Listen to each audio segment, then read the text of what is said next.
اگر آپ چاہتے ہیں کہ ہماری ویڈیو بر وقت آپ تک پہنچ جائیں تو ہمارے چینل کو سبسکرائب کر کے بیل آئیکن کے بٹن کو دبا دیں اور ہمیں لائک اور شیئر بھی کر لیں۔ Thank you. اعوذ باللہ من الشیطان الرجیم، بسم اللہ الرحمن الرحیم۔ رب اشرح لی صدری ویسر لی امری واحلل عقدۃ من لسانی یفقہوا قولی۔ خواتین حضرات السلام علیکم۔ پچھلی مرتبہ یہ بات میں نے اس کا تذکرہ ہوا تھا اور ظاہری بات ہونی بھی تھی کہ سلاطین دہلی جو ہے ان کا زمانہ ختم ہوا اور اب خاندان مغلیہ جو ہے وہ اس کا سلسلہ یہاں سے شروع ہوتا ہے۔ یہ میں نے جو چارٹ اس وقت میرے اسکرین پہ آپ کو نظر آ رہا ہے، یہ ڈاکومنٹ آپ تک میں بھیج چکا ہوں اس سے پہلے، اور اگر مجھے صحیح یاد ہے تو یہ ڈاکومنٹ جو ہے یہ PDF 20 کے نام سے آپ تک پہنچا ہے۔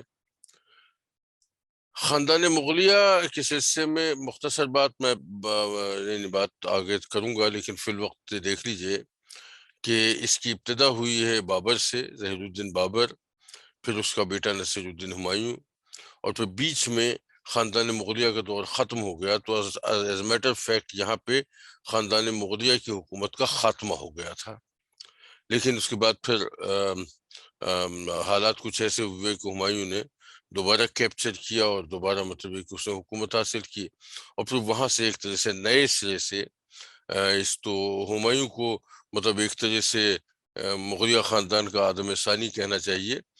تو یہ ہے کہ وہ پھر وہاں سے سلسلہ شروع ہوا، اور یہ پہلا پیج جو آپ کو نظر آ رہا ہے اس میں ہم اورنگزیب تک یہاں پہنچے ہیں، سن 1707 تک۔ یہی پیریڈ جو ہے، اسی پیریڈ کو یہ سمجھے کہ مغلیہ خاندان کا یہ کریم پیریڈ ہے، اور اس کے بعد پھر اگر آپ دیکھیں تو پھر اس کے بعد جو سلسلہ چلتا ہے وہ چھوٹے چھوٹے مطلب یہ کہ کم اثر والے بادشاہ آئے ہیں، اور آخر میں بہادر شاہ ظفر جو ہیں، بہادر شاہ 2 جنہیں کہتے ہیں، بہادر شاہ 1 یہاں گزرے 1700 یعنی بابر کے اس اورنگزیب کے بعد 1707 میں اورنگزیب کا انتقال ہوا ہے۔ تو اسی سال مطلب پہلے اعظم شاہ اور پھر اس کے بعد بہادر شاہ جو ہے ان کی حکومت قائم ہوئی۔ یہ دونوں اورنگزیب کے بیٹے تھے، اور یہ بہادر شاہ 1 تھا، اور پھر اس کے بعد آخر میں جا کے بہادر شاہ 2 جو ہیں وہ آخری بادشاہ تھے، جنہیں بہادر شاہ ظفر کے نام سے پہچانا جاتا ہے۔ بہرحال یہ تو ایک مختصر جائزہ تھا اس کا، اور اب میں اس کو ختم کر کے آ رہا ہوں آپ کے باقی سلسلے کی طرف۔ دیکھیے سن 1526 میں بابر نے ہندوستان پہ حملہ کیا ہے۔ اچھا، ہندوستان پہ جو حملہ کیا ہے وہ تو خیر ایک واقعہ ہے، لیکن تھوڑا سا بابر کے بارے میں دیکھ لیے کہ بابر تھا کون۔ جزاک اللہ خیر۔ وہ بات یہ کہ میں مطلب تھوڑا سا کبھی کبھی نوائز سے گریز کرنے لگتا ہوں، تو جانے دیجیے اسے۔ میں اس کہتا کہ بابر جو ہے، بابر عمر شیخ کا بیٹا تھا، عمر شیخ مرزا کا بیٹا تھا، اور عمر شیخ جو فرغانہ ویلی جو ہے اس کا والی تھا، اس کا حکمران تھا، اور بابر کے تقریباً کل 7 بھائی تھے، بابر سب سے بڑا تھا۔ اور جس وقت باپ کا انتقال ہوا ہے اس وقت اس کی عمر میرا خیال سے 13 سال تھی۔ 13 سال، ہاں نہیں 13 سال میں نہیں، 11 سال تھی، 11 سال بعد بابر کی عمر تھی۔ اور اس وقت بابر کو فرغانہ کی حکومت تو مل گئی باپ کے انتقال کے بعد سے، لیکن یہ کہ اندر اندر مخالفتیں بہت شروع ہوئیں، اور اس کو خاصے مشکل حالات کا سامنا کرنا پڑا۔ خاندان کے اعتبار سے بابر کا تعلق باپ کی طرف سے تیمور سے تھا۔ تیمور جو ہے وہ سمجھتے کہ تیمور اس کا تقریباً پردادا، سمجھیے کہ پردادا تھا، اور پردادا نہیں، سوری، مطلب اس کے دادا کا دادا یا اس کا پردادا. تو میرے پاس جو اس کو قاعدے سے مجھے اس کا شجرہ جو ہے بابر کا یہ آپ تک بھیج دینا چاہیے تھا، وہ رہ گیا ہے. کہاں تھا، میں نے کہیں دیکھا تھا اسے. اور اس کے حوالے سے ماں کی طرف سے بابر کا سلسلہ جو ہے وہ پہنچتا ہے چنگیز خان کی طرف. اور ہاں، یہ ماں کی طرف سے تقریباً یہ سمجھیں کہ کوئی 15 نام درمیان میں آتے ہیں، اور پھر یہ چنگیز خان کے سب. اور باپ کی طرف سے ہاں، یہ دادا کا پر دادا امیر تیمور کا بیٹا جلال الدین، سلطان محمد مرزا، سلطان ابو سعید مرزا، اور پھر سلطان عمر شیخ مرزا. اور عمر شیخ کا مرزا کا بیٹا جو ہے بابر ہے. جس وقت بابر کا زمانہ آیا ہے اس وقت پورے سینٹرل ایشیا پہ، ہندوستان پہ نہیں لیکن پورے سینٹرل ایشیا پہ منگولز کے باقیات کی حکومت تھی. جب منگولز کے باقیات کہہ رہا ہوں تو اس کا مطلب ہے کہ وہ تمام ہر جگہ جن خاندانوں کی حکومت تھی وہ سب کا سلسلہ کہیں جا کے مطلب اس کی پشت جو ہے وہ کہیں نہ کہیں سے یہ منگولز سے مل جاتی تھی. یا تو وہ تیمور کے ڈسینڈنٹس تھے، اور یا پھر یہ کہ وہ چنگیز خان کے ڈسینڈنٹس تھے. اور جب میں تیمور کے ڈسینڈنٹ کہہ رہا ہوں، تیمور کے ڈسینڈنٹ چونکہ میں نے شاید پچھلی مرتبہ بھی آپ کو ایک وہ چارٹ بھیجا تھا جس میں تیمور کا شجرہ بھیجا تھا، تو منگول تو تیمور بھی تھا، لیکن مطلب یہ کہ ڈائریکٹ کوئی ریلیشن شپ تیمور کا اور چنگیز خان کا نہیں تھا. نسل دونوں منگولز تھے. تیمور سے جو سلسلہ شروع ہوتا ہے وہ یہاں بابر تک آیا ہے، اور چنگیز خان سے جو سلسلہ شروع ہوا ہے اس میں اس کے سلسلے میں کافی لوگوں کی حکومتیں رہی ہیں سینٹرل ایشیا کے مختلف علاقوں میں. جس وقت بابر کا زمانہ تھا اس وقت جو قوت بہت مضبوط تھی سینٹرل ایشیا میں وہ شیبانی کی تھی، محمد شیبانی. یہ مطلب رشتہ داری میں بابر سے سلسلہ اس کا براہ راست تو نہیں، لیکن ایک ہی خاندان کے لوگ تھے. کہیں نہ کہیں جا کے سلسلہ مل جاتا تھا، لیکن بادشاہت کے لیے اور تخت و تاج کے لیے اور حکومت کے لیے ان دونوں میں ایک طرح کی رفت تھی. حالانکہ کئی دفعہ ایسی کوشش بھی ہوئی کہ دونوں کو متحد کر کے ایک کر دیا جائے، اور اس کی بھی ضرورت اس لیے پیش آئی کہ ایران میں صفوی خاندان جو ہے اس کی ابتدا ہو رہی تھی. اسماعیل صفوی جو ہے وہ ایران میں حکومت قائم کرنا چاہتا تھا اپنے خاندان کی، اور دوسرے الفاظ میں کہنا چاہیے کہ شیعہ خاندان کی حکومت قائم کرنا چاہتا تھا. اور شیبانی وغیرہ اس کے مخالف تھے، تو ان میں آپس میں جنگیں چل رہی تھیں. اور ظاہر مطلب یہ کہ شیبانی اور بابر چونکہ آپس میں رشتہ دار تھے، لہٰذا کئی دفعہ ایک کوشش ہوئی کہ سب لوگ متحد ہو جائیں تاکہ اسماعیل صفوی کا طریقے سے مقابلہ کیا جا سکے. لیکن چونکہ سب ہر جگہ اپنی اپنی اغراض شامل تھیں، سب بجائے اس کے کہ کسی ایک حکمران پر متحد ہو جائیں، سب کو اپنی اپنی حکمرانی چاہیے تھی، لہذا یہ نہیں ہو سکا. اور نتیجہ اس کا یہ ہوا کہ وہ بابر کو تو جن معاملات کا سامنا کرنا پڑا، لیکن بہرحال صفوی خاندان کو، اسماعیل صفوی کو بھی کامیابی مل گئی. باپ کے انتقال کے بعد فرغانے کی حکومت، جیسے کہ میں نے عرض کیا تھا کہ فرغانے کی حکومت جو ہے وہ بابر کے حصے میں آئی. بڑا بیٹا تھا، یہ بات سمجھ میں بھی آتی ہے، لیکن بڑا بیٹا ہونے کے ساتھ ساتھ یہ تھا کہ 11 سال کا بچہ تھا. تو اس کے چچا جو تھے انہوں نے، یعنی سب ایک چچا نہیں، جتنے چچا تھے انہوں نے اسے بالکل فٹ بال کی طرح سے یوز کیا، اور کبھی ادھر پھینک دیتے تھے کبھی ادھر پھینک دیتے تھے. لیکن بہرحال ٹیکنیکلی وہ فرغانہ کا حکمران رہا، اور تقریباً 3 سال تک وہ فرغانہ کا حکمران رہا. یعنی سن 1494 سے لے کے 1494 سے لے کے 1497 تک اس نے یہ فرغانہ کا حکمران رہا. لیکن ظاہر ہے مطلب یہ صرف فرغانہ تک محدود نہیں رہنا چاہتا تھا، اور سمرقند جو ہے اس کو یہ مطلب فتح کرنا چاہتا تھا. اس سے سمرقند اس وقت بڑی اہمیت کا شہر تھا.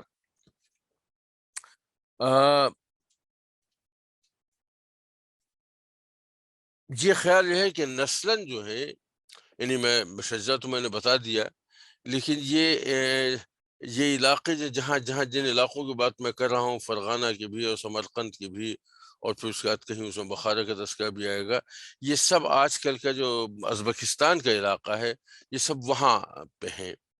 اور مطلب یہ کہ بنیادی طور پہ ان کو ازبک ہی کہنا چاہیے. بابر بھی اس حوالے سے ازبک ہی تھا. اچھا، تو بہرحال ہوا یہ کہ اس نے سمرقند پہ حملہ کیا اور سمرقند پہ قبضہ کر لیا. یہ سن 1497 کی بات ہے، 1497. لیکن ادھر اس نے مطلب سمرقند پہ قبضہ کیا اور ادھر اس کے پیچھے فرغانہ اس کے ہاتھ سے نکل گیا. اچھا، پھر جب اس نے فرغانہ کو واپس لینے کی کوشش کی تو سمرقند ہاتھ سے نکل گیا. بہرحال فرغانہ کو اس نے واپس اپنے کنٹرول میں لیا اور تقریباً 2 سال تک پھر فرغانہ پہ اس کی حکومت رہی. 2 سال کے بعد اس نے پھر سمرقند پہ حملہ کیا اور سمرقند پہ قبضہ کر لیا.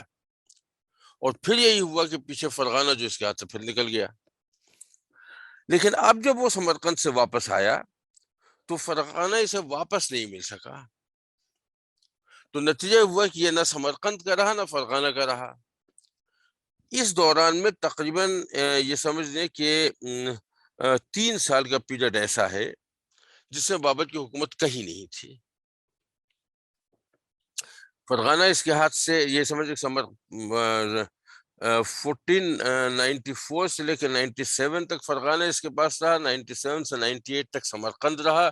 فرغانہ نکل گیا. پھر فرغانہ اس نے 98 سے لے کے 1500 تک دوبارہ مطلب حاصل کیا. 2 سال تقریباً وہاں حکومت کی. پھر 1500 میں اس نے پھر سمرقند پہ حملہ کیا اور سمرقند پہ قبضہ کر دیا. 1500 سے 1501 تک تقریباً 1 سال اس سے سمرقند میں حکومت رہی. لیکن فرغانہ اس کے ہاتھ سے اس دوران نکل گیا. اور جب یہ سمرقند سے بھی نکالا گیا، چھوڑ کے واپس فرغانہ آیا، تو فرغانہ کی حکومت بھی اس کے ہاتھ میں نہیں آئی. اور نتیجہ ہوا کہ یہ بالکل مطلب ہی واز نو مینس لینڈ. تو یہ خاصا مطلب جدوجہد کا پیریڈ بابر نے گزارا. پھر اس کے بعد 1504 میں اس نے کابل پہ حملہ کیا اور کابل پہ قبضہ کر دیا. اور کابل پہ اس کی حکومت پھر کافی طویل عرصے تک قائم رہی. یہ سمجھ لیجیے کہ 1504 سے لے کے 1530 تک یہ کابل کو حکمران رہا ہے. اچھا، اور کابل کو حکمران جب رہا ہے یہ، تو اس کے ساتھ یہ سمجھیے کہ سمرقند میں اس کا دل اٹکا ہوا تھا.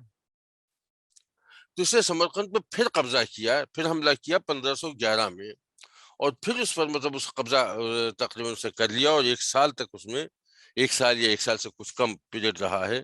اتنے عرصے تک اس نے سمرقند کو اپنے قبضے میں رکھا. لیکن پھر یہ سمرقند پھر اس کے ہاتھ سے نکل گیا. تو یہ بڑی زگزیگ قسم کی مطلب اس کی جدوجہد رہی ہے. اور اس میں اس نے خاصا سخت وقت گزارا ہے.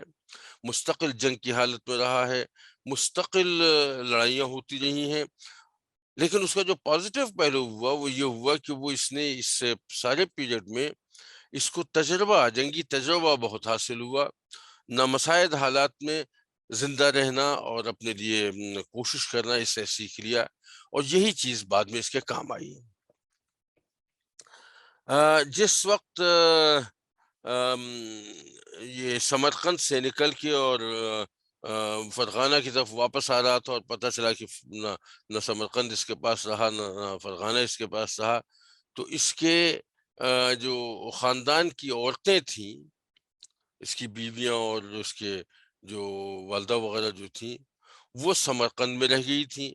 اور وہ ایک طرح سے اس وقت محمد شیبانی کی حکومت تھی، وہ ایک طرح سے ان کی قید میں تھیں. اور ان کے بارے میں خاصی مطلب ایک اسے تشویش تھی کہ پتہ نہیں ان کے ساتھ کیا سلوک کیا جائے.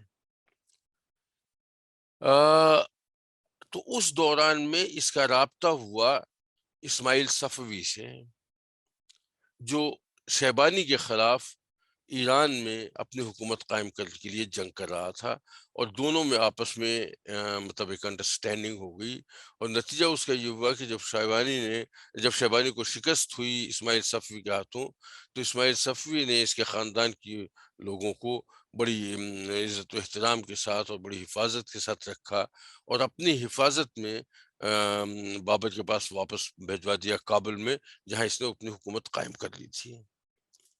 تو کابل بہرحال اس کے پاس رہا، اور اگر میں نے ابھی حال میں کل پچھلے ہفتے میں کسی دن ایک آپ لوگوں کو ایک چارٹ بھیجا تھا، دیکھیے اگر میں شیئر کر سکوں اسے تو میں اس کو شیئر کرنے کی کوشش کرتا ہوں۔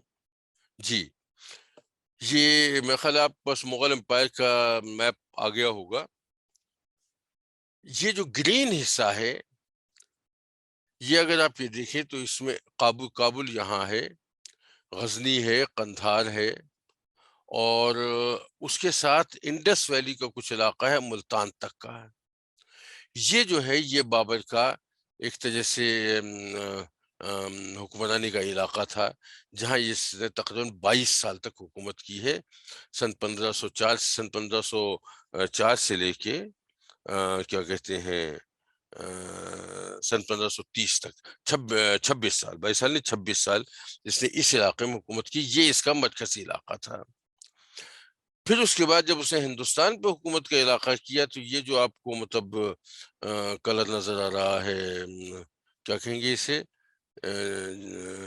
پرپل کلر جو ہے، یہ پورا علاقہ جو ہے یہ ہندوستان کا علاقہ ہے، جو اس کے زمانے میں فتح ہوا ہے سن 1530 تک کا۔ سن 1530 میں بابر کا انتقال ہوا، اس وقت تک جتنا علاقہ مطلب اس کا ہندوستان کا جتنا علاقہ اس کے قبضے میں آیا وہ یہ تھا۔ اگر آپ اس میں دیکھیں تو اس میں مطلب آگرہ بھی ہے، اور کیا کہتے ہیں دہلی بھی اسی میں ہے، لکھنؤ اسی میں آ گیا ہے، جون پور آ گیا ہے، بہار تک کا علاقہ اس کے قبضے میں رہا۔ لیکن جب ہم کہتے ہیں کہ بابر ہندوستان کا حکمران تھا، تو مطلب یہ کہ ہندوستان کا حکمران پورے ہندوستان کا نہیں تھا۔ اس وقت اس نے فتوحات کی ابتدا کی تھی، اور اتنا حصہ ہندوستان کے قابو میں آ چکا تھا۔ بہرحال یہ بات کی بات ہے، یہ میرا تھوڑا سا مطلب بات سمجھانے کے لیے مجھے یہاں تک جانا پڑا۔ اور ہندوستان کی صورتحال بابر کے حملے کے وقت کی کیا تھی؟ دیکھیے، لودھی خاندان کی حکومت تھی۔ ابراہیم لودھی جو ہے وہ سلطان دہلی تھا، لیکن جو ہندوستان کی صورتحال اس وقت ایسی ہو گئی تھی کہ تغلق کے بعد جب تیمور کا حملہ ہوا، اور اس کے بعد پھر سید خاندان کی حکومت ہوئی، اور پھر اس کے بعد لودھی خاندان کی حکومت ہوئی، تو اس وقت یہ کہنے کی بات تو ضرور ہے کہ ان خاندانوں کی حکومت ہندوستان پہ تھی، لیکن واقعہ یہ ہے کہ ان خاندانوں کی حکومت دہلی پہ تھی، دہلی کے آس پاس کچھ علاقوں پہ رہی ہے، اکثر و بیشتر علاقے ان کے کنٹرول سے باہر ہو گئے۔ اگر آپ کو یاد ہو کہ سلاطین کے زمانے کے آخر میں نے عرض کیا تھا کہ ہندوستان کے مختلف حصوں میں انڈیپینڈنٹ بہت سی مسلمان ریاستیں قائم ہو گئی تھیں، جسے دکن کی ریاستوں کا تذکرہ تھا، مالوا کا تھا، جون پور کا تھا، اور مطلب پوری تفصیل میں نے اس وقت آپ کے خدمت میں پیش کی تھی۔ اچھا، لیکن اس کے علاوہ جو دوسری بڑی قوت ہندوستان میں تھی وہ ہندوؤں کی قوت تھی، جو سب راجپوت تو نہیں تھے، لیکن عمومی طور پہ راجپوت جو تھے وہ ایک طرح سے لیڈنگ رول رکھتے تھے۔ تو ہندوستان کی صورت اس وقت جو تھی بابر کے آنے سے پہلے، دو متحارب قوتیں بڑی موجود تھیں وہاں۔ ایک ہندو قوت جسے راجپوت لیڈ کر رہے تھے، اور ایک پٹھان قوت جس کے مطلب یہ کہ آپ کا سید خاندان اور لودھی خاندان جو تھا، یہ مطلب پٹھان قوت تھی، جو بنیادی طور پہ افغانی تھے، لیکن اس سے پہلے جو حکمران گزرے ہیں تغلق اور خلجی اور کیا کہتے ہیں اس سے پہلے خاندان غلاموں وغیرہ کے، اس زمانے میں یہ خاندان جو ہے یہ شفٹ ہو کے ہندوستان آ گئے اور ہندوستان میں آباد ہو گئے۔ پھر یہ اس کے بعد مطلب یہ کہ پہچان کے لیے تو ضرور ان کو کہا جاتا ہے کہ یہ کیا کہتے ہیں یہ افغانی تھے، لیکن اصل میں پھر یہ ہندوستانی تھے، پٹھان کہہ لیجیے انہیں۔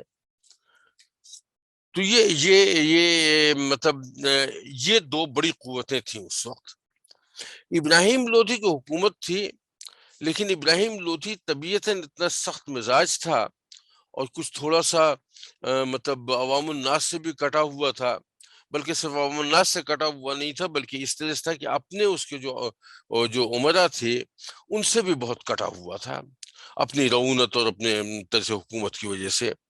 تو جو ایک مطلب اپنے بادشاہ سے جو ایک صرف محبت ہوتی ہے یا لائلٹی والی بات جسے کہتے ہیں، وہ یہ اٹین نہیں کر پایا۔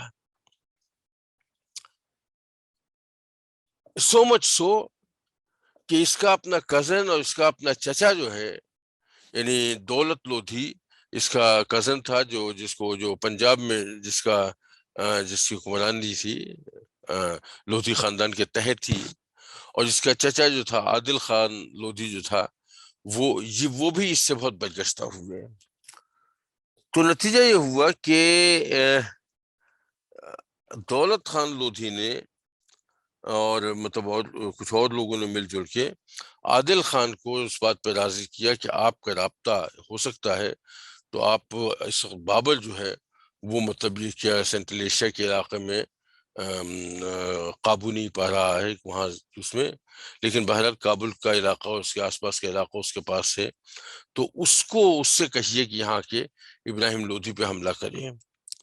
اچھا، یہ چیز جو ہے ایک طرف تو یہ دولت خان لودھی کی طرف سے آئی، جو مطلب اس کا کزن تھا، چچا ابراہیم لودھی کا چچا جو تھا وہ ایک طرح سے یہ سمجھیے کہ نامور بنا، یہ درمیان کا آدمی بنا۔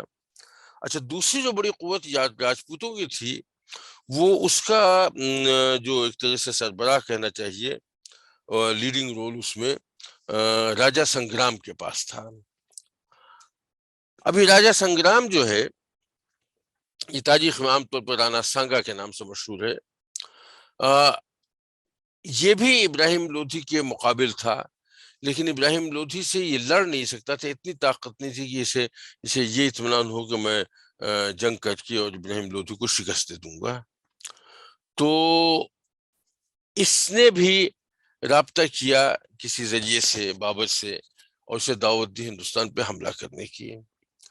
اچھا، یہ دونوں جو تھی قوتیں، مطلب ابراہیم لودھی کے جو رشتہ داروں کی تھی، یا دوسرے الفاظ میں پٹھانوں کی جو قوت تھی، وہ جو ابراہیم لودھی کے ساتھ نہیں تھی، وہ یا کم سے کم کہیے دل سے ابراہیم لودھی کے ساتھ نہیں تھی، اس قوت نے بھی، اور ہندو اور راجپوت قوت جو ہے انہوں نے بھی، دونوں نے بابر کو دعوت دی ہندوستان پہ حملے کی، لیکن اس کے ساتھ جو بات ذہن میں تھی ان کی وہ یہ تھی کہ یہ حملہ کرے گا، ابراہیم لودھی کو شکست دے دے گا، سینٹرل حکومت ختم ہو جائے گی، اور پھر یہ مطلب حملہ کر کے اور اپنے علاقے میں واپس چلا جائے گا، جیسے محمود غزنوی حملہ کر کے واپس چلا جاتا تھا، حکومت ہمارے پاس آ جائے گی۔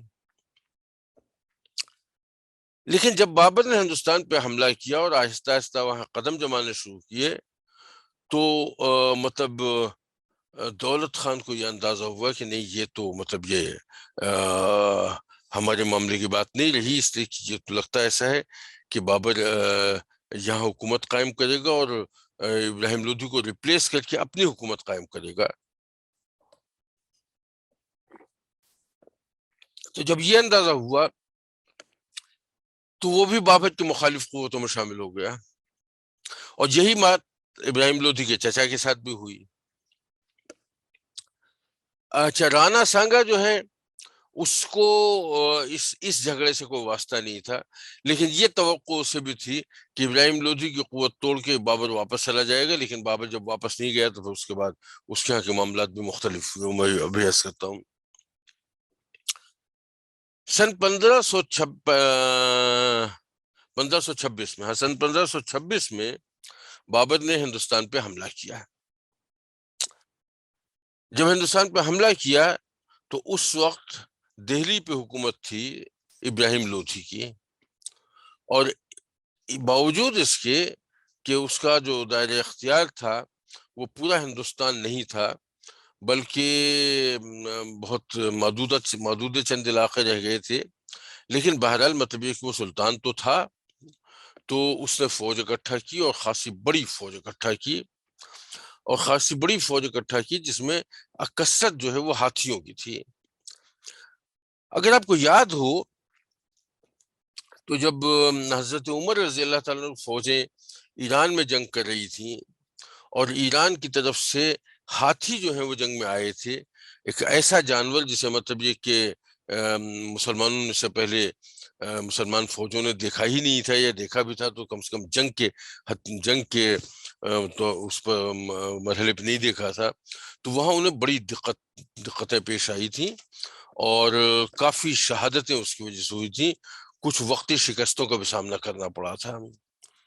اچھا، یہاں بھی صورتحال یہی تھی کہ ابراہیم لودھی کے پاس ہاتھیوں کی فوج تھی اور بابر کے پاس ظاہر ہاتھی نہیں تھے، لیکن بابر کے پاس ہاتھی سے زیادہ مطلب طاقتور چیز موجود تھی. وہ تھا بابر کا توپ خانہ. یعنی اس وقت بارود کا استعمال جو ہے وہ شروع ہو چکا تھا، ہندوستان میں نہیں پہنچا تھا، ان دا سینس کہ ہندوستان میں جو حکمران تھے انہوں نے ابھی تک بارود کا استعمال شروع نہیں کیا تھا، وہ اسے بہت زیادہ واقف نہیں تھے. لیکن بارود کا استعمال شروع ہو چکا تھا. آپ کا اگر یاد ہو تو کیا کہتے ہیں اس میں آٹومن امپائر کے زمانے میں ہم نے دیکھا ہوگا کہ اس زمانے میں خاص طور سے جب انہوں نے مصر میں مملوک کی حکومت ختم کی تو اس کی بنیاد یہی تھی کہ مملوک جو ہیں وہ بندوق کے استعمال کو حرام سمجھتے تھے اور یہ باقاعدہ بندوق کا استعمال کرتے تھے. اور اس طرح سے مطلب یہ جو پاور میں جو مطلب ایک بڑی بات آئی وہ یہ کہ ایک طرف ہاتھی تھے اور دوسری طرف توپ خانہ تھا. لیکن بات یہ ہے کہ بابر کے پاس کل فوجی جو اس کے پاس تھے وہ کل 12,000 تھے، اور ابراہیم لودھی کے بارے میں کہا جاتا ہے کہ وہ تقریباً 1 لاکھ سے اوپر کی اس کی فوج تھی، جس میں ظاہر ہاتھی بھی تھے اور بڑی بڑی دہشت تھی ان کی.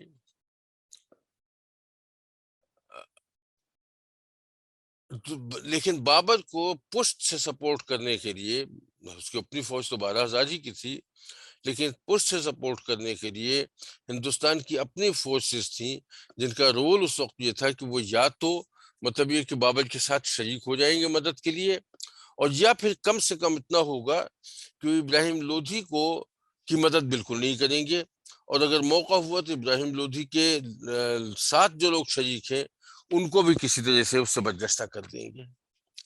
لیکن اس سب کی نوبت نہیں آئی. جنگ ہوئی، کہنے کو 12,000 کی جنگ تھی، لیکن 12,000 کی فوج تھی بابر کے پاس، لیکن جب اس کا توپ خانہ استعمال ہونا شروع ہوا تو وہ ہاتھی جن کا کام یہ تھا کہ آگے بڑھ کے بابر کی فوج کو کچل ڈالیں، اور وہ بے شک اس اتنا مطلب اتنی ان کی حیثیت تھی، لیکن وہ جب وہ توپ کے گولے دغنا شروع ہوئے تو وہ ان کے لیے بالکل ہاتھیوں کے لیے نئی چیز تھی. وہ پلٹ کے انہوں نے بھاگنا شروع کیا اور وہ بالکل پورس کے ہاتھی کی طرح سے ہو گئے کہ انہوں نے اپنی ہی فوج کو کچل ڈالا. ابراہیم لودھی جو ہے وہ اس پورے چکر میں مارا گیا، اور مطلب یہ کہ اس کا سر جو ہے وہ بعد میں بابر کے سامنے پیش بھی کیا گیا.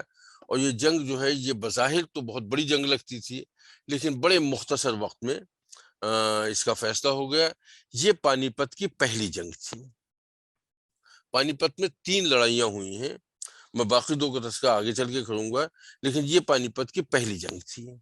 اس میں ابراہیم لودھی کے مقابلے میں بابر کو فتح ہوئی، اور اس فتح کے نتیجے میں یعنی جو مرکز کا حصہ تھا جس میں دلی، آگرہ وغیرہ جو ہیں وہ بابر کے قبضے میں آ گئے.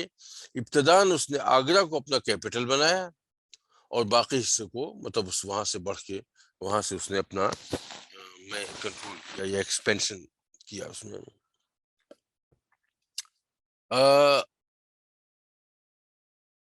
اچھا، تو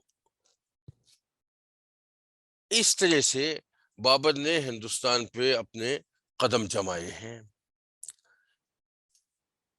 لیکن اس بات کا خیال ہے کہ قدم جمانے کی بات تو ہے اپنی جگہ کہنے کی حد تک، لیکن دلی کا علاقہ ضرور لے لیا انہوں نے، آگرہ میں اسے مرکز بنا لیا، لیکن آس پاس جو متحارب قوتیں تھیں وہ بہرحال موجود نہیں۔ دیکھیے راجپوتوں کی قوت ویسی کی ویسی تھی، اس لیے کہ وہ تو جنگ میں آئے ہی نہیں تھے درمیان میں۔ پٹھان جو تھے ان کی قوت اس اعتبار سے تو ٹوٹی تھی کہ بہلول لودھی، وہ سوری ابراہیم لودھی کو تو شکست ہو گئی تھی، لیکن یہ کہ جو اس کے فوج میں جو لوگ شامل تھے پٹھان، وہ تو ظاہر بچ گئے تھے، بڑی تعداد ان کی، اور وہ دولت خان لودھی یا عادل خان لودھی یا ان کا ایک ان کے رشتے دار اور تھے ایک آدھ، ان کے ساتھ وہ جا کے شریک ہو گئے، تو پٹھانوں کی قوت ابھی بہت بڑی موجود تھی، اور یہ دونوں قوتیں اتنی بڑی تھیں کہ ان کے مقابلے میں بابر کی مطلب یہ کہ ایک طرح سے اس کی نفری اس کے ساتھ جو تھی وہ، اور اس کا کنٹرول جو تھا وہ مطلب ملک پہ قائم نہیں ہو سکتا تھا۔ توقع تو یہ تھی کہ بابر وہاں سے واپس چلا جائے گا، لیکن واپس نہیں گیا۔ تو پھر جو اس کا ساتھی تھا، راجپوتوں کو جو لیڈر تھا کہنا چاہیے، رانا سانگا، رانا سنگرام سنگھ، رانا سنگرام سنگھ رانا سانگا کے نام سے مشہور ہے، اس نے فوج اکٹھا کی اور بابر کو پھر بھگا دینے کا ارادہ کیا ملک سے۔ اور اپیرنٹلی یہ بات بہت آسان تھی، اس لیے کہ اپنے ملک سے باہر آ کے چھوٹی سی فوج کے ساتھ قبضہ کر کے اسے جمانا جو ہے وہ مطلب اس میں بڑا مشکل تھا بابر کے لیے اس سب کو کرنا، اور رانا سانگو اس بات کا اندازہ تھا کہ یہی وقت ہے جس وقت سے قدم اکھاڑے جا سکتے ہیں، ورنہ پھر مشکل ہو جائے گی۔ تو اس نے فوج اکٹھا کی۔ اس بات کا اندازہ بابر کو بھی تھا کہ اگر میں نے ان قوتوں کو اس وقت مطلب ان کا زور نہ توڑا تو یہ مجھے یہاں رہنے نہیں دیں گے۔ تو دونوں طرف سے فوجیں تیار ہوئیں، اور کنواہا کا مقام جو ہے وہاں پہ دونوں فوجیں آمنے سامنے ہوئی، اور وہاں دونوں میں جنگ ہوئی، یہ جنگ کنواہا کہلاتی ہے۔ اور یہ جو ہے یہ بہت آسانی گزرا، 1526 میں تو بابر نے ابراہیم لودھی کو شکست دی ہے، اور یہ اس کے بعد ایک سال کے اندر اندر یہ مطلب یہ کہ دوسری فوج سامنے آ گئی 1527 میں جنگ کنواہا ہوئی ہے، جس میں ایک طرف بابر تھا اور دوسری طرف رانا سانگا تھا۔ یہ دھیان رہے کہ انڈر ہینڈ سپورٹ پٹھانوں کی موجود تھی، اسی کے بابر کو تو وہ بھی نکالنا چاہتے تھے ملک سے، اسی جب تک بابر نہیں نکلتا ان کا کس طرح کنٹرول قائم نہیں ہو سکتا تھا۔ تو ان کا اصل مقصد جو ہے وہ نہ تو بابر کو لانا تھا، نہ راجپوتوں کی حکومت قائم کرنی تھی۔ ان پٹھانوں کا تو مقصد یہ تھا کہ ابراہیم لودھی چلا گیا ہے اور وہ مارا گیا ہے، تو اس کی بجائے ہماری حکومت قائم ہو جائے۔ سیاست ایسے ہی ہوتی ہے۔ تو بہرحال وہ سلسلہ ان کا اسی طرح سے چلتا رہا۔ رانا سانگا کی حکومت، رانا سانگا سے جو جنگ ہوئی ہے اس میں کنواہا کے میدان میں تقریباً 2 لاکھ فوجی تھے جو رانا سانگا کی فوج میں شریک تھے، اور بابر کی فوج میں کل 14,000 آدمی تھے۔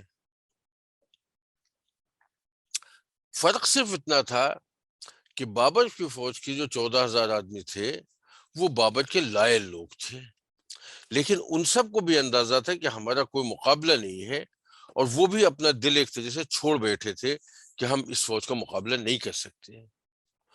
یہ وہ وقت ہے، تاریخی وقت جس کا تذکرہ آپ لوگوں نے اکثر و بیشتر سنا ہوگا، کہ یہ وہ وقت ہے جب بابر نے تقریر کی، اور اس تقریر میں اعلان کیا کہ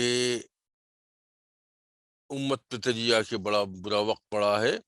تو اس وقت اس نے شراب چھوڑی، اور صرف شراب چھوڑنے کا ایسے نہیں ہوا بلکہ مطلب ساری شراب جو موجود تھی اس کو ضائع کر دیا گیا۔ اسی وقت مطلب ہے کہ باہر سے بڑی عمدہ قسم کی شراب امپورٹ ہو کے آئی تھی افغانستان وغیرہ سے، وہ ساری پھینک دی گئی۔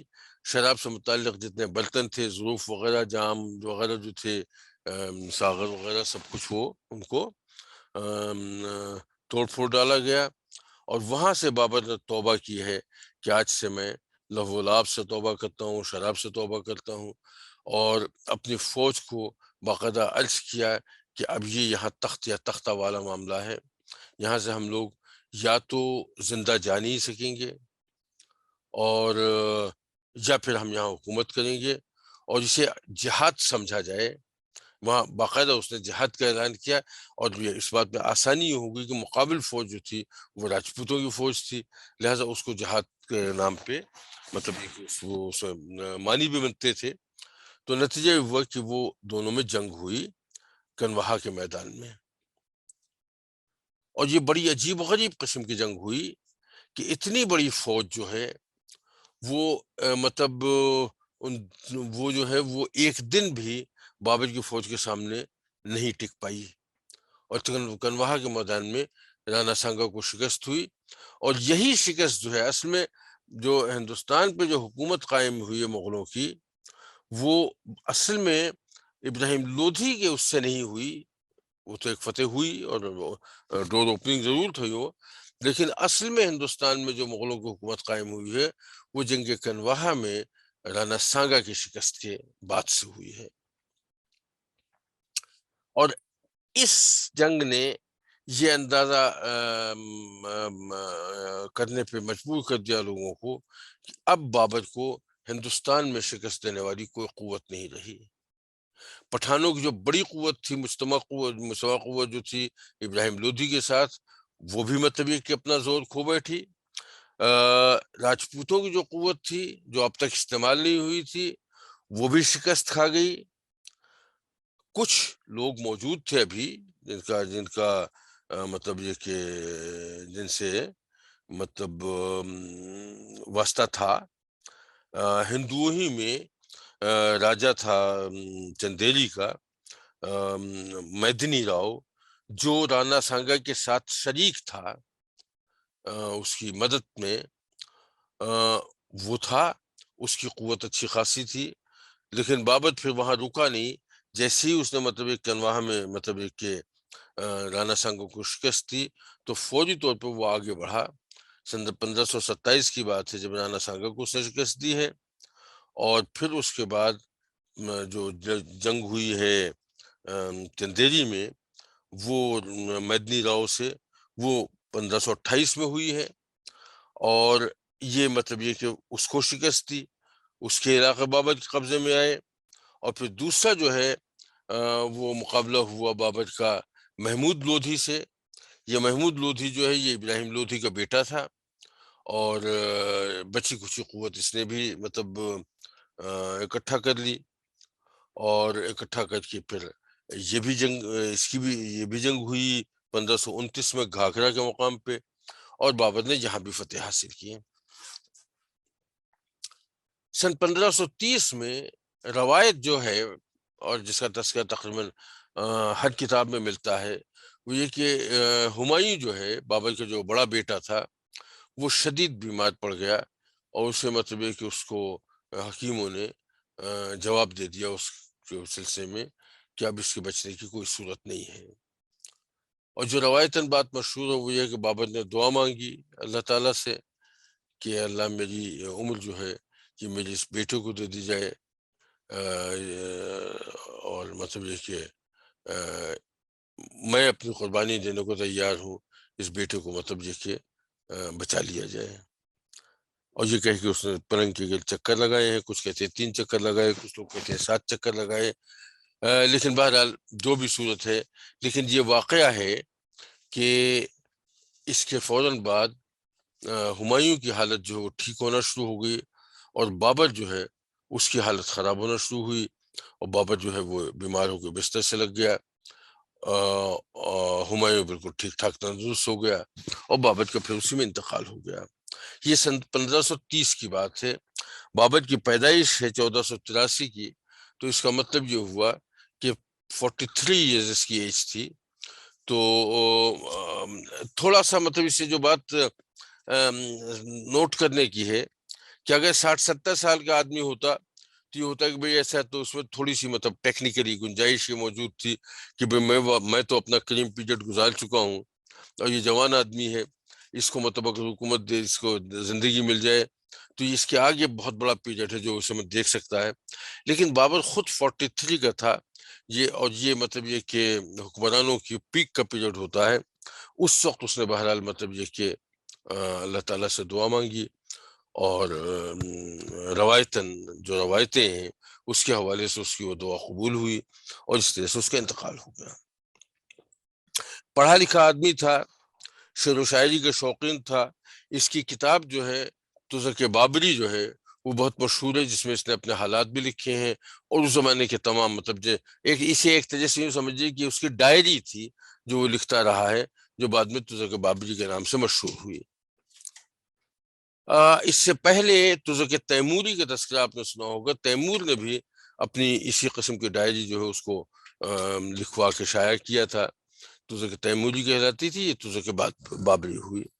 تو اس طرح سے بابر کا پیریڈ جو ہے وہ ہندوستان کے حوالے سے سن 1526 سے لے کے سن 1530 تک تقریباً 5 سال سمجھ لیجیے کہ یہ 5 سال کا پیریڈ ہے جب بابر نے ہندوستان پہ حکومت کی اور مغل سلطنت کی، مغل امپائر کی بنیاد رکھی ہندوستان میں۔ اچھا حضرات، سن 1530 میں بابر کا انتقال ہو گیا، اور ہمایوں جو ہے اس نے بابر کی جانشین کے طور پہ حکومت سنبھالی۔ اچھا اب دیکھیے، ہمایوں کو حکومت تو مل گئی باپ کی طرف سے، لیکن حکومت کے ساتھ مسائل کیا ملے؟ پہلی بات تو یہ ہے کہ وہ 5 سال جو 4 سال یا 5 سال جو بابر کی حکومت رہی ہے، وہ اگر آپ غور فرمائیں تو وہ پورا مطلب یہ کہ جنگ و جدل کا اور ایکسپینشن کا دور رہا ہے۔ اس نے ابراہیم لودھی سے جنگ کی، اس کے بعد اس نے رانا سانگا سے جنگ کی، پھر اس کے بعد اس نے میدنی راؤ سے جنگ کی، پھر اس کے بعد محمود لودھی سے جنگ کی، اور اس طرح سے جنگ کرتے کرتے اس نے ہندوستان کا کافی بڑا علاقہ جو ہے اس کو فتح تو کر لیا، لیکن اس بات کا اسے موقع بالکل نہیں ملا کہ ان جگہوں کے انتظامات کے سلسلے میں کوئی مطلب ایسا کام کرتا جو مطلب جو اس کو انتظامی اعتبار سے وہ حکمران کے قابو میں رہتا۔ ابھی تک یہ علاقے جو ہیں صرف قوت کی بنیاد پہ اس کے پاس آ گئے ہیں، اس کی فوجی طاقت کی بنیاد پہ واپس آ گئے ہیں، اس کے پاس آ گئے ہیں، ابھی وہ انتظامی گرفت اس کے اوپر اس کی اتنی مضبوط نہیں ہے۔ یہ تو بابر کا زمانہ تھا۔ یہی سلسلہ جو ہے یہ مطلب یہ کہ ہمایوں کے پاس آیا، تو ہمایوں کو جو ایک طرح سے سمجھیے کہ غیر منظم حکومت ملی، جاگیردارانہ نظام وہاں پہلے سے رائج تھا، اس میں کوئی تبدیلی اس وقت نہیں آئی۔ جنگ و جدل کے سلسلے میں جنگی فتوحات اپنی جگہ، لیکن اصل میں ہوتا یہ ہے کہ جنگی فتوحات سے قطع نظر جب ملک کا انتظام ٹھیک ہو، ٹیکسز اور لگان وغیرہ ٹھیک آ رہا ہو، تو پھر اس کے بعد سرکاری خزانے میں اتنا پیسہ آ جاتا ہے کہ وہ دفاع عامہ کاموں پہ خرچ کیے جا سکیں۔ اچھا یہاں صورت یہ تھی کہ یہاں جنگیں چل رہی تھیں، خزانہ بھرنے کی کہیں کوئی گنجائش نہیں ملی تھی، تو ہمایوں کے ساتھ جو مسئلہ ہوا یہ ہوا کہ اسے خزانہ بھی خالی ملا۔ اچھا ایک مزید چیز یہ ہوگی، اب یہاں پہ تھوڑی سی ہمایوں کی کمزوری کہہ لیں یا اس کی سادگی کہہ لیں، یا بابر جو ہے اس کو اپنے سارے بیٹوں سے محبت تھی، اس میں کوئی شک نہیں، اور ہمایوں کو بھی اپنے بھائیوں سے بالکل اس طرح سے بڑے بھائی ہونے کی حیثیت سے اسے اپنے بھائیوں سے بہت محبت تھی، یہ بھی ٹھیک ہے اپنی جگہ۔ نتیجہ ہوا کہ جب بابر کا انتقال ہوا تو ہمایوں نے بجائے اس کے کہ پوری حکومت جتنی بھی سلطنت تھی وہ اپنے پاس رکھتا اور مختلف علاقوں میں ان کے گورنرز مقرر کرتا جو اسے رپورٹ کرتے باقاعدگی سے، اس نے کیا یہ کہ سلطنت کے کچھ حصے جو ہیں وہ اپنے بھائیوں کے حوالے کر دیے۔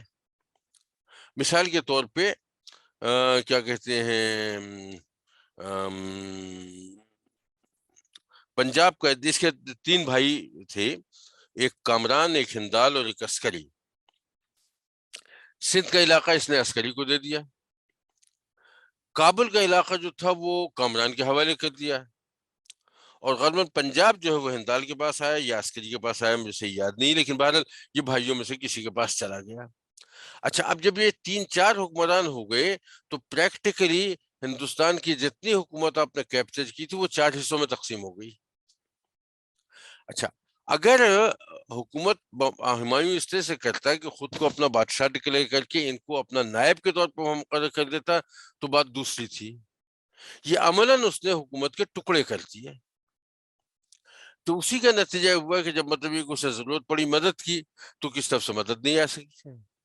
حالانکہ اصولی طور پہ کم سے کم بھائیوں کو مدد پہ آنا چاہیے تھا، لیکن جس جذبے کے ساتھ اس نے یہ کام کیا تھا ہمایوں نے، جو اپنی سلطنت کو تقسیم کر دیا تھا، اسی جذبے کے تحت بھائیوں کو بھی سامنے آنا چاہیے تھا.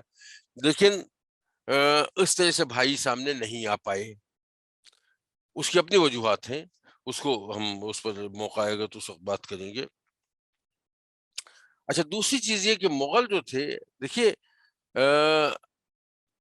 راجپوت یا ہندو جو تھے وہ تو اسی علاقے کے رہنے والے لوگ تھے.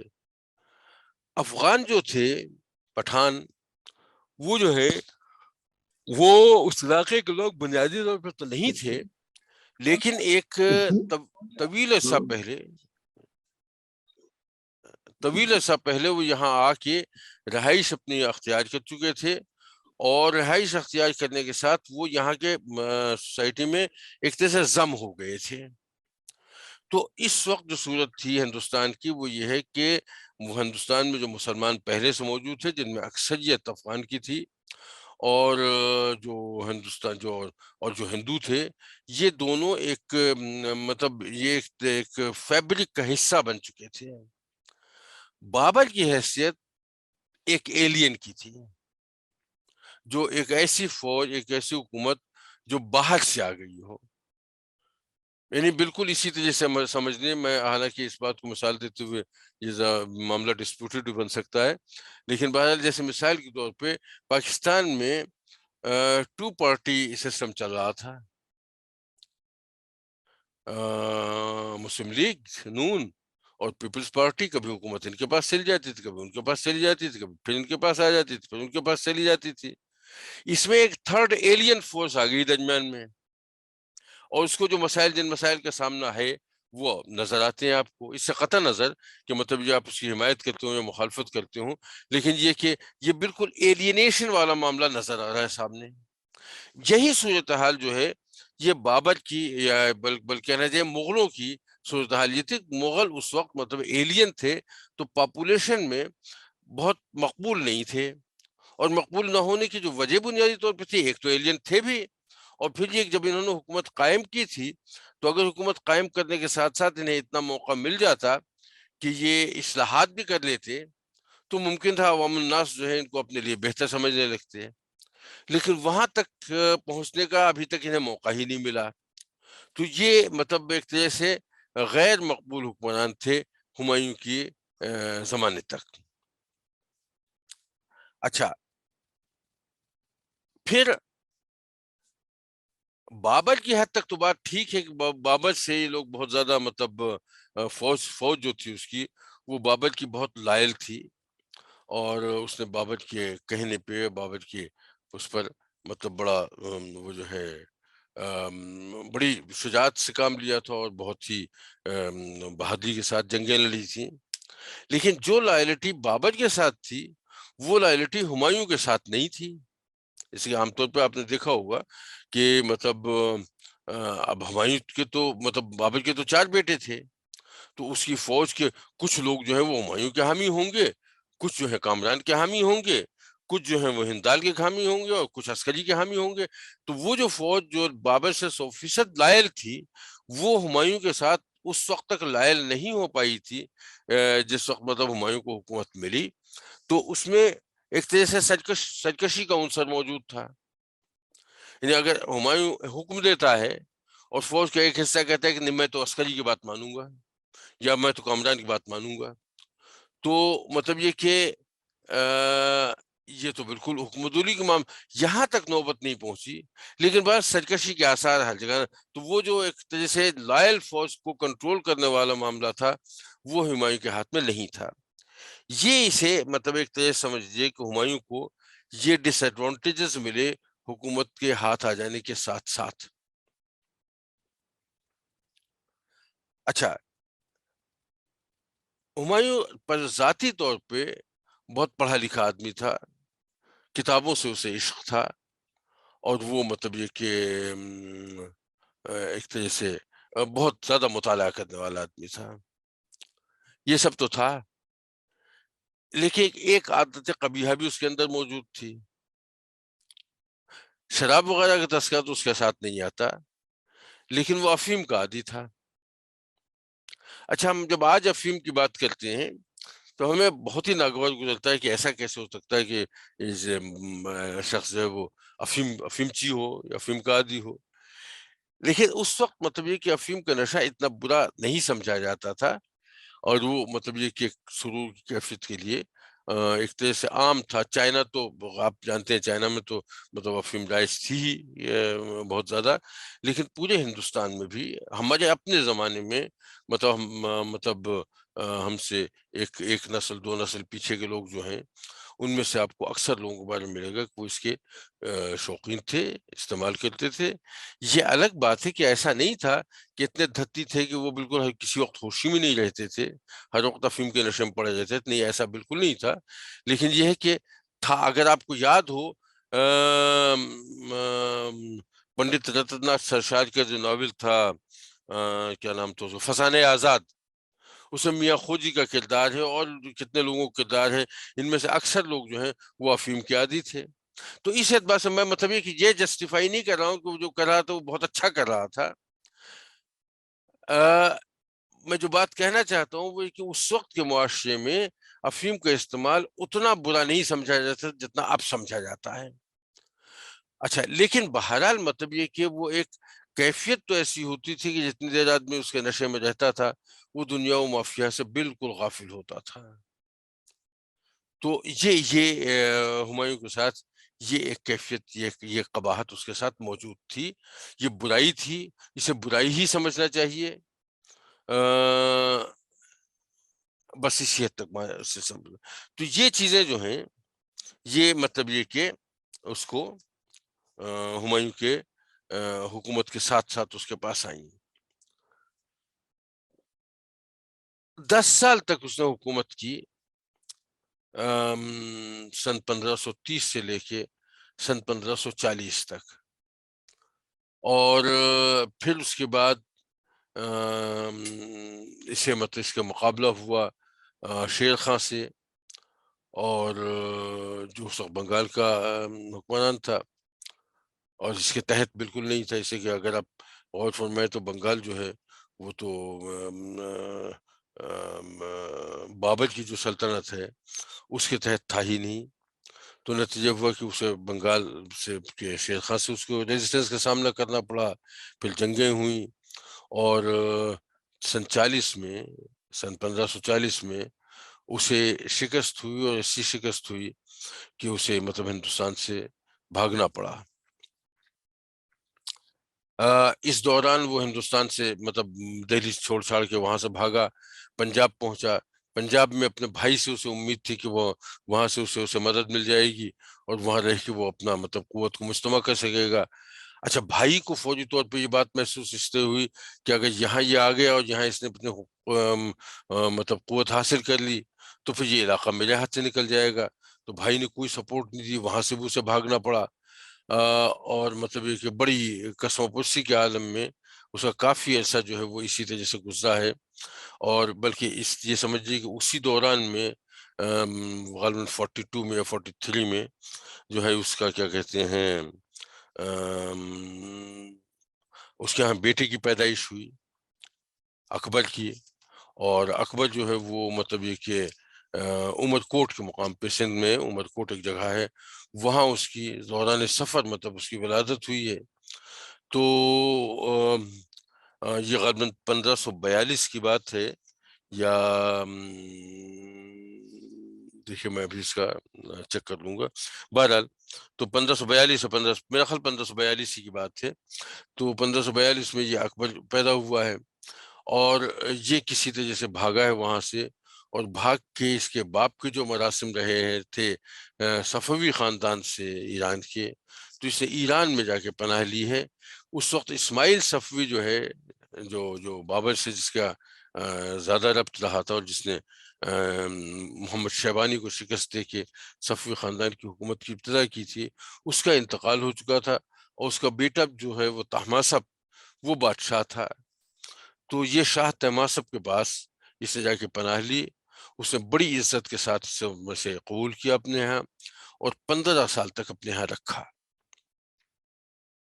15 سال کے بعد ہمایوں نے دوبارہ اپنی قوت کو مجتمع کیا، اور دوبارہ قوت کو مجتمع کر کے ہندوستان میں پھر آیا، اور پھر ہندوستان میں اس نے دوبارہ حکومت حاصل کی.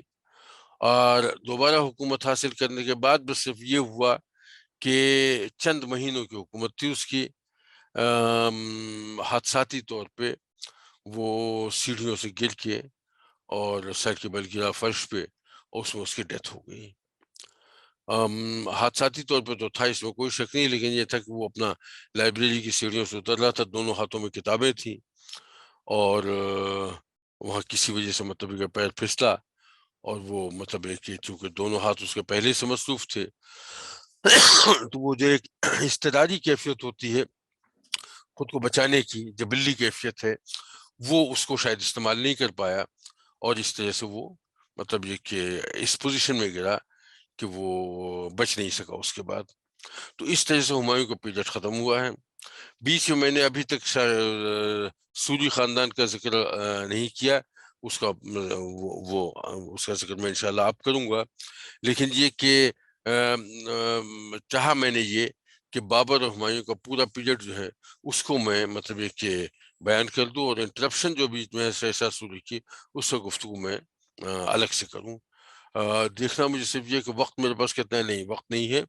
تو شاہ سوری بھی انشاءاللہ گفتگو اگلے ہفتے ہوگی، اور انشاءاللہ باقی آگے اگلے ہفتے. اگر آپ چاہتے ہیں کہ ہماری ویڈیو بر وقت آپ تک پہنچ جائیں تو ہمارے چینل کو سبسکرائب کر کے بیل آئیکن کے بٹن کو دبا دیں، اور ہمیں لائک اور شیئر بھی کر لیں. Thank you.